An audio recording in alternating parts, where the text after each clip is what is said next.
안녕하세요. 이구동성 역사학교의 분홍왕국사학생 구혜영입니다. 오늘은 갑신정변에 대해서 배우도록 하겠습니다. 학습지는 유튜브 설명 더보기에 연결되어 있는 구글 드라이브에서 6번 학습지를 받으시면 됩니다. 오늘 우리가 가게 될 시간은 1884년부터 1885년입니다. 84년은 유명한 갑신년입니다. 그리고 오늘 우리가 가게 될 공간은 한성 안에서도 우정총국이라는 곳입니다. 지금 현재는 1호선 종강역 근처에 있습니다. 우리가 오늘 만나게 될 인물은 김옥균 그리고 박영효 이 사람들입니다. 이 시간 동안 이 공간에서 이 인물들이 뭘 했는지 살펴보도록 하겠습니다. 2009 개정교육과정 역사 2, 천재 19, 지학사 20, 미래인 21, 비상 23, 조선동화 18쪽을 펴시면 됩니다. 갑신년에 1884년에 일어났던 정치적인 변화, 정변의 원인과 주도 세력을 먼저 보도록 하겠습니다. 갑신정변이 일어난 이유는 이 전 강의에서 배웠던 이모군란 이후에 이모년은 1882년입니다. 이모년 이후에 청의 내정 간섭이 심화됐습니다. 왜냐하면 흥선대원군을 납치해 갔잖아요. 청나라가. 임금의 아버지를 납치해 갔으니까 조선 안의 정치를 간섭하는 게 심화됐었고 그 다음에 조선 정부의 개화 정책이 너무 소극적이어서 바꿀 거면 한꺼번에 머리와 기술까지 다 바꿉시다 라고 했던 사람들이 급진개화파인데 이 사람들이 일으킨 겁니다. 다시 온건개화파는 머리와 손 중에 머리인 사상은 성리학 그대로 둡시다. 손인 기술만 서양의 무기를 받아들이도록 합시다. 했고 급진개화파는 뭔 소리야 바꾸는 김에 머리와 손 중에 머리인 사상 민주주의 같은 사상도 받아들이고 기술도 받아들여야지 한꺼번에 둘 다 바꾸자라고 했던 사람들이었는데 정부가 이거 하나만 바꾸는 것만 추진하니까 뭘 그렇게 소극적으로 답답하게 해. 우리 더 빨리 바꾸자라고 해서 일으킨 정변입니다. 갑신정변 때 이제 급진개화파가 제시한 개혁안이 14개 조가 있었는데요. 그 중에 일부만 살펴보도록 하겠습니다. 일단 청에 잡혀간 흥선대원군, 이모군한테 잡혀갔다고 했잖아요. 곧 돌아오게 하며 종래, 지금까지 청나라에게 했던 조공의 허례를 쓸모없는 예식을 폐지, 없애자라는 뜻인데 이 조공은 여기 나와 있는 4대 관계와 관련이 있습니다.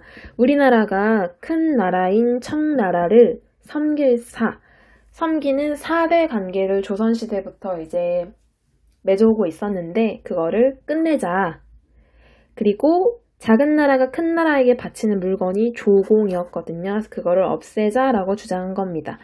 이 사람들이 우리나라를 사랑해서 그런 게 아니라요. 김옥균 등의 급진개화파는 청나라보다는 일본의 메이지 유신을 근대화 모델로 삼았다고 했잖아요. 그래서 일본을 더 신뢰했기 때문에 중국, 청나라의 관계를 끊고 싶어 했던 겁니다. 제2조 문벌. 문벌은 여기 설명이 나와 있습니다. 대대로 내려오는 그 집안의 신분 지위입니다. 가문의 등급이죠. 문벌을 없애서 인민, 평등의 권리를 내세우고 누구나 평등하게 만들고 능력에 따라 관리를 임명하자라고 주장을 했습니다. 3조 지조법. 지조법은 조세제도입니다. 땅에 대해서 걷는 세금을 개혁하여 관리의 부정을 막고 가난한 백성을 구해서 국가의 재정, 돈을 넉넉하게 합시다라고 했지만 이게 조세제도의 개혁이긴 하지만 토지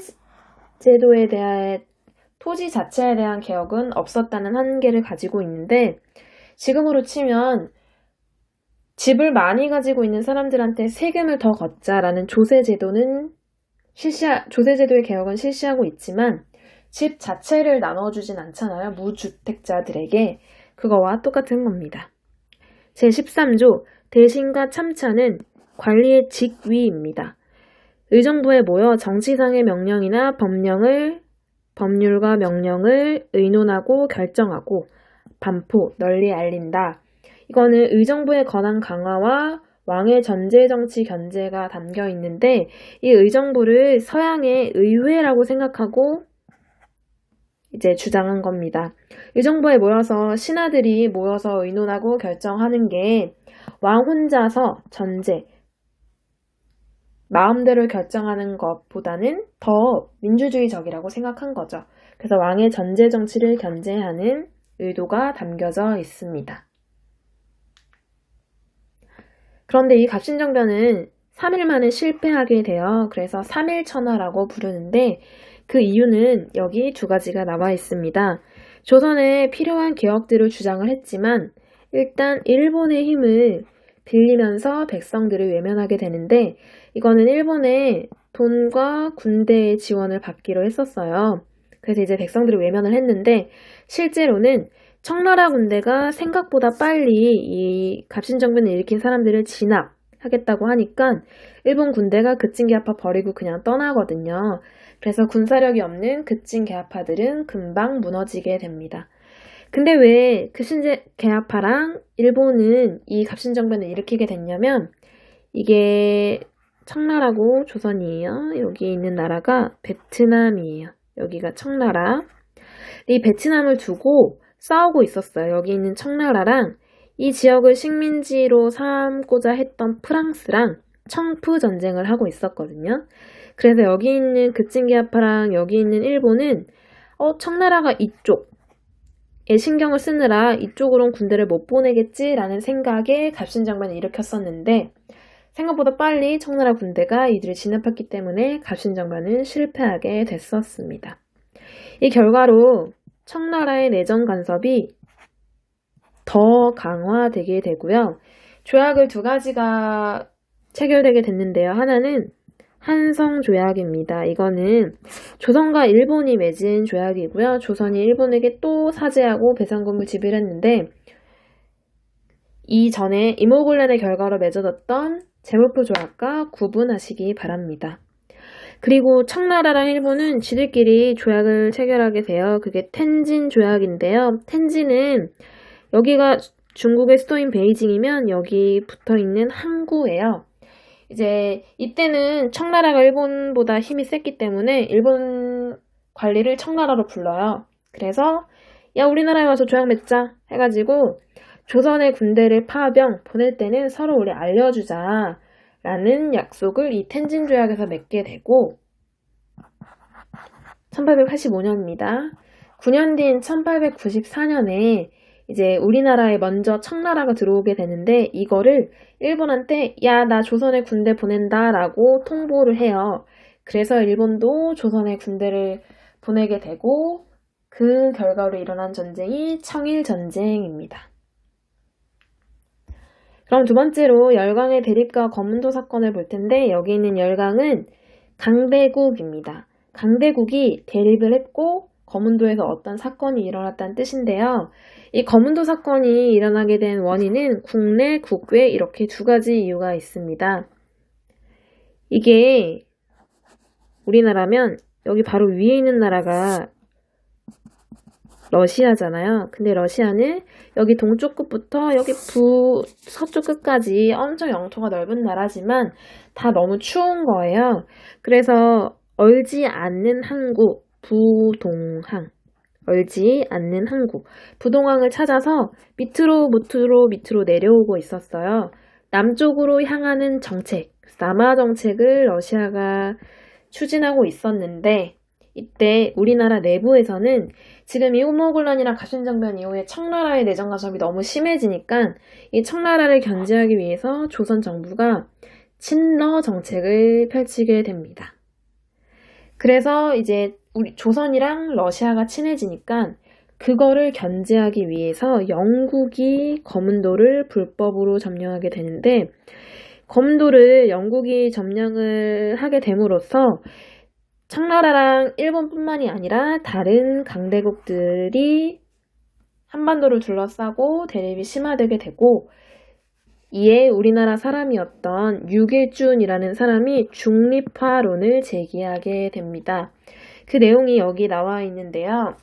우리나라가 아시아의 중립국이 된다면 러시아를 방어할 수도, 아시아 국가들이 서로 보존할 수도 있을 것이다. 오직 중립만이 우리를 지키는 방책인데 우리 스스로가 제창할 수도 없으니 중국에 청하도록 하자. 아시아에 관계 있는 여러 나라들이 모여 조선의 중립을 확인받는 것이다. 이것은 우리만을 위한 것이 아니라 중국이며 다른 여러 나라가 서로 보존하는 방법도 될 거니 무엇이 괴로워서 하지 않겠느냐라고 하는데요. 이 중립국을 하는 방법에는 스위스식이 있고 벨기에식이 있습니다. 스위스와 벨기에도 유럽에서 프랑스, 독일 이런 강대국들에 둘러싸여져 있는 나라라서 이제 중립국 논의가 있었는데요. 스위스는 스스로 강한 군대를 만들어서 스스로 중립국화하는 거예요. 이거를 주장했던 사람은 부들러라는 사람이 있습니다. 그 다음에 벨기에식 중립국은 그 벨기에를 둘러싼 강대국들이 서로 합의하는 거예요. 강대국의 합의. 이거를 주장한 사람이 여기 나와 있는 유길준입니다. 다시 한반도를 둘러싸고 강대국들이 대립을 너무 많이 하니까 중립파론, 조선 중립파론이 제기되었는데 부들러라는 사람은 스위스처럼 조선도 강한 군대를 키워서 너희 스스로 중립을 지켜 라고 했고 유길준이라는 사람은 그게 현실적으로 어려우니 우리나라를 둘러싼 러시아, 청나라, 일본끼리의 합의를 통해서 중립국화를 해라 라고 제안을 했다라는 뜻입니다. 그럼 문제를 통해서 갑신정변 정리해보도록 하겠습니다. 2017년 수능 한국사 11번 문제고요. 다음 정강, 정치적인 강령이 발표된 시기를 연표해서 옳게 고른 것은 대원군을 즉시 귀국하게 할 것. 대원군이 없다는 뜻이니까 이모군란 이유라는 뜻이겠네요. 문벌을 폐지하여 인민평등의 권리를 제정할 것, 지조법을 개혁할 것이라고 되어 있는데 이거는 이제 갑신정변 때 제시된 개혁안의 일부죠. 여기 있는 12번은 제가 위에서 안 다뤘는데요. 나라의 도는 모두 호조. 호조는 조선은 6조잖아요. 2조, 병조, 예조, 형조, 호조, 공조 이런 식으로 6조 체제였는데 그 중에 돈을 관리하는 게 호조였어요. 그래서 재정을 한 군데로 몰아서 관리하자 이걸 주장했었는데요.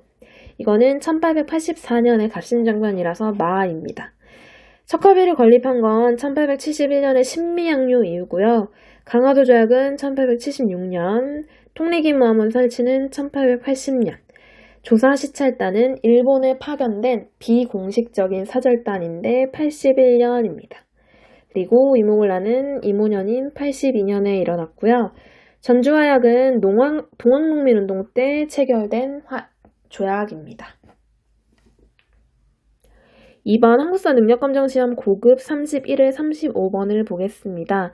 다음 글이 쓰인 배경으로 옳은 것은 우리나라가 아시아의 중립국이 된다면 러시아를 방어하는 큰 기틀이 될 것이고 또한 러시아의 여러 대국들이 서로 보전하는 전략도 될 것이다.